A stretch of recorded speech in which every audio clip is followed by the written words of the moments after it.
Charles Leclerc spoke about the team's performance in 2024. He highlighted the brightest moment of the season for Ferrari. The Finn has signed on to be the Silver Arrows reserve driver for 2025. Let's talk about why this alliance makes sense for both sides. Stay tuned for more. Don't forget to like and subscribe to the channel so you don't miss out on the latest news. Leclerc singles out highlight of the season for Ferrari as he hails good job. Charles Leclerc believes that Ferrari's execution of race weekends has been the highlight of their 2024 season, with the Monegasque very proud of the job that the team have done and how this enabled them to battle for the constructors' title until the final race. After ending the first half of the campaign with 2 wins under their belt, which came ahead of a slightly tough spell in the middle of the season, the Scuderia displayed good progress in the second portion of the year, leading to them leapfrogging Red Bull and becoming McLaren's main rivals in the fight for the constructors' crown. This was a duel that went right down to the wire in Abu Dhabi. And while McLaren ultimately won by 14 points, Leclerc spoke positively in terms of how the team had performed and developed during 2024. I'm very happy because I think the first part of the season wasn't easy, the 27-year-old reflected. We were definitely not the fastest car. We were actually struggling for performance. The second part of the season, we've done an incredible job, mostly for improving the car in terms of pace. We've picked up a lot of pace. We were a lot closer to the guys in front. And actually, on some races, we were probably the fastest car.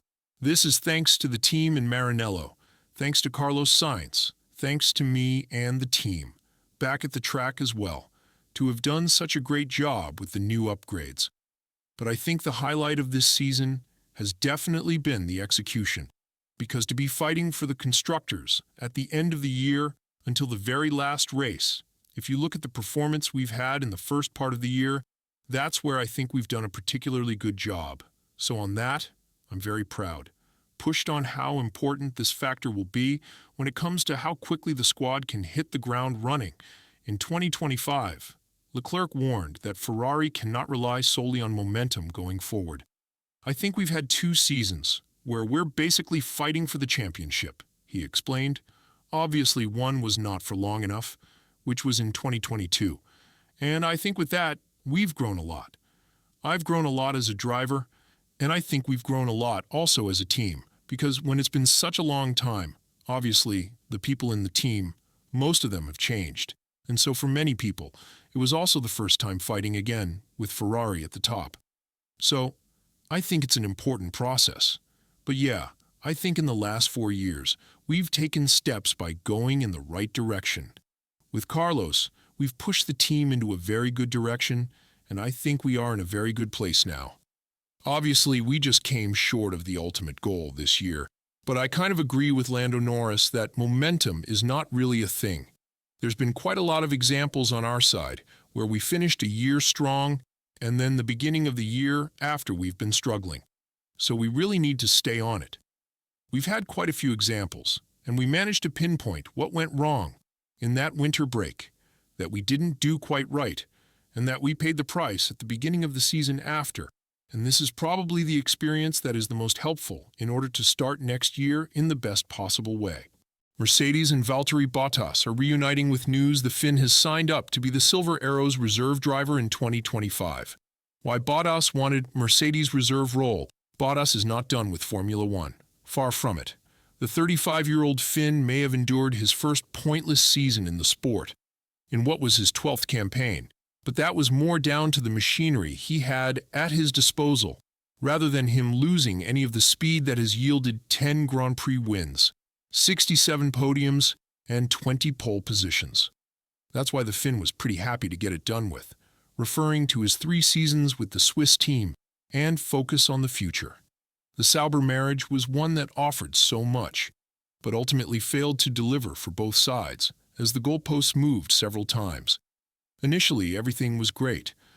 I signed up for 3 years with Fred Vasseur, he told me when we chatted in Abu Dhabi. We had clear targets for each year. We planned how to get there, but when Fred went to Ferrari, and I don't blame him, as that's what you do when you get an offer, that plan and those targets went to pieces. With the new leadership, quite a lot of rotation in the team in terms of key people. And another new leadership this year has really shaken things up quite a lot. That's why I think performance has gone down. For me, it comes down to not having a car that you can show your skill. And it's put me and Zhou, Guan Yu, his teammate, into this situation. Bottas came so close to putting his name on the 2025 roster. Sources say he would have got the Williams seat if Carlos Sainz had gone elsewhere. End-of-year report, Kick Sauber. A draining season with the team in survival mode, Alpine were very interested in him until their management changed, and then Bottas was back in the running to stay at Sauber and help the Audi project when Mattia Binotto took over, only to ultimately miss out to F2 champion Gabriel Bortoleto. I feel like I got into an unlucky situation, he said. I probably should have committed before to another team 100%, but it was difficult. I couldn't, because I always thought I would be there for the Audi project. That was what I got told. When they changed their mind, things happened. I'm just unlucky. Saying that, I'm not done yet with the sport. This is not the way for me to leave. You'll see me around.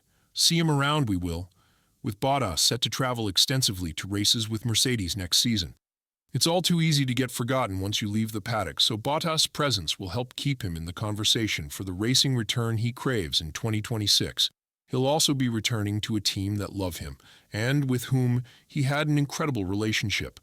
That warm, welcoming atmosphere will do wonders for his mindset and confidence after the rejection of this season, while also allowing him to feel useful by using his extensive experience. He started 246 Grand Prix to help get the team back to the sharp end, having fallen back to 4th place. I just want to feel the success again. I want to feel the rewards of hard work, he said. We worked hard for 3 years, but there haven't been that many rewards. I feel like I'm driving as well as ever. I'm as fit as ever, which is why I'm not done yet. In terms of fitness, I'm at my peak. I don't feel any degradation in the car in any sense. So, with the right atmosphere and the right machinery, I still believe I can do great things. Bottas is convinced he has something to offer a team in a racing capacity going forward, and with 2 extra seats potentially available in 2026, with Cadillac/GM having recently reached an agreement in principle to become the 11th F1 team from next year. The Finn is optimistic. We'll see him back behind the wheel in anger. I think there will be opportunities, he said. Next year, who knows what happens? But realistically, looking at 2026, which needs to be my target, things are still wide open, and we have an 11th team joining the sport, which is really exciting. Bottas has wasted little time in testing the waters with Cadillac GM and has already spoken to their new team principal, Graham Loudon, who has been a constant presence at Sauber over the last 3 years through his management of Zhou. I've known Graham for a long time, he said. I will imagine they will need some experience. They have a lot of work to do. It's one opportunity for me. He added, at this stage of my career, I can still give so much to the sport. Building from scratch would be really interesting. The motivation is, if you get things right and work together, if you get to your targets, it'll be rewarding. Linking up with Mercedes, then, is the perfect move for Bottas in the interim. He'll return to a place which will receive him with open arms, has a winning mentality, and will help sharpen his skills, which is likely to include Pirelli tire testing in current machinery, and runs in 2-year-old Mercedes to help him pitch for a racing return in 2026, why Mercedes wanted Bottas to return. Even before Bottas heard from Sauber Audi that they would not be renewing his deal, but instead back youth in the form Bortoleto, the Finn had already spoken to old boss Toto Wolff about a potential return to Mercedes in a reserve capacity. Mercedes were only too happy to have the conversation. When the Finn departed for the Alfa Romeo Sauber project, with George Russell stepping up from Williams, Wolff said at the time that Bottas would absolutely have deserved to stay with the team. Bottas spent 5 years with the Silver Arrows from 2017 and contributed to them, winning the Constructors' Championship in each of those 5 seasons. He had a great relationship with everyone in the team, and thus is expected to slide back into the family seamlessly. Mercedes know what he is capable of and believe his experience can help them on their journey to returning to the sharp end and becoming title contenders once again. He'll likely spend time in the simulator, be part of the engineering meetings, and of course, be available to stand in for one of the race drivers if required. And talking of race drivers, Bottas's experience can be used to help new recruit Kimi Antonelli settle into his new surroundings alongside George Russell. The 18-year-old Mercedes Jr. is considered by the Silver Arrows to be one of the sport's most exciting young talents. The team have worked hard to ease him into his new role, giving him a couple of FP1 sessions last year, as well as an extensive test program with a 2-year-old car. Bottas can act as a mentor, as he successfully did with former teammate Joe, and help Antonelli navigate driving for one of F1's top teams on debut, in a car that has been a bit of diva since the new regulations were introduced in 2022. It's a win-win situation. If you liked the video, don't forget to like and subscribe to the channel to not miss all the latest news from the world of Formula One. See you in the next video.